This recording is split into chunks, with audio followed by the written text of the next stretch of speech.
Hi friends, welcome to Venky tractor blogs. ఈరోజు మన యొక్క ట్రాక్టర్ జేసీబీ క్రిందకి మట్టి లోడింగ్ అనేది రావడం జరిగింది. ఈ యొక్క మట్టిని జేసీబీ త్రవ్వినటువంటి గుంతలలో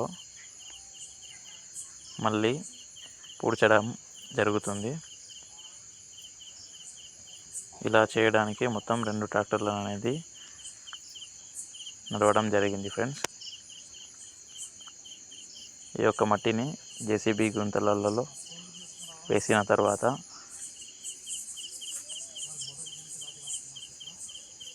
ఈ విధంగా అనేది జేసీబీతో గుంతలలోకి మట్టి లెవెలింగ్ చేయడం జరిగింది.